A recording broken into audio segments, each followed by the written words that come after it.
Happy New Year to you all, and welcome to News, Views and Foreign Language Clues for the first time in 2026. This is going to be a roundup of last year and what's in store for the year ahead. Let's start with last year. In terms of language learning, it was a mixed bag. It feels as if it was a little more of a failure than a success. First, but not necessarily in order of occurrence, I stopped studying Welsh. That was mainly because I could get no further using Duolingo, and I couldn't find any other efficient way of continuing, which didn't cost an arm and a leg. I decided to put Welsh on the back burner for the moment. I also realised that studying Spanish was affecting my Italian too badly, so I decided to stop the studying, but continue to read. The effectiveness of this approach is still not clear, but with more languages on the list now, I won't be reading Spanish quite so often. I started learning Portuguese, and a Duolingo update that took away some of the course for about 4 or 5 months set me back hugely. And when it came back, it disrupted what I was filling that time with instead. The thing is, this might happen again, because the course is clearly not finished in terms of things there are to learn, such as other tenses. That filling in thing was German, which was, in a way, a refresh, but not really, because I'd never got very far with it in the dim and distant past. I found that I really couldn't do both Portuguese and German at once. Not effectively. After struggling for several weeks, I gave German a rest, finished the new Portuguese section, then went back to it. Regarding the details of German, I'm doing a separate post on that. But the TLDR is that it has progressed quite quickly, because I did have some dormant knowledge, but is still quite difficult for me.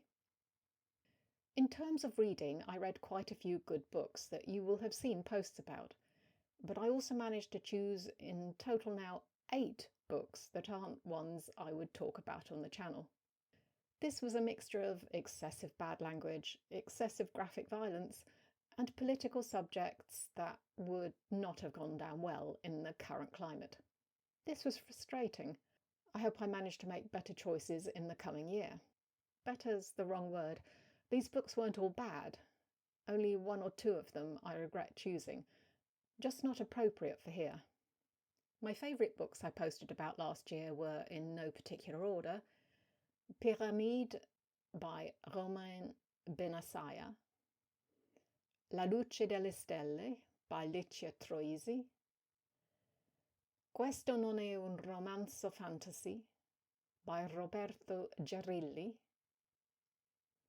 Cazador de farsantes by Cristian Perfumo, and El Palacio de la Medianoche by Carlos Ruiz Zafón.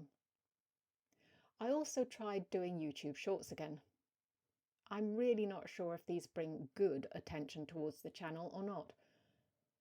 I did about a month of them every day through October and then took it down to 3 a week. Are these worth continuing with? Who knows? We'll see. So in this coming year, am I intending to learn any new languages? No. But never say never.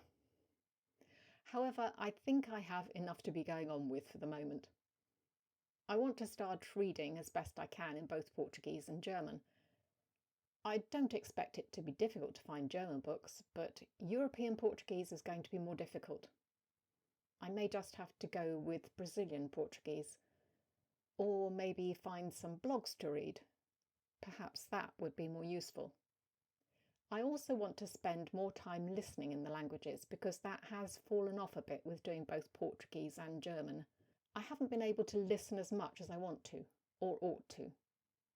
I might go back to doing some of the Let's Translates that I used to do in both of these languages, if I'm feeling brave. I could probably do it reasonably well in Portuguese right now because of the Romance language cognates, but not so much in German. By the time you see this, I will have spent the whole of December doing creative writing and brainstorming other topics that I can cover, so no firm details on that yet.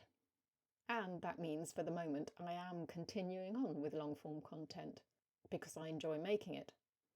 Will that continue to be the case?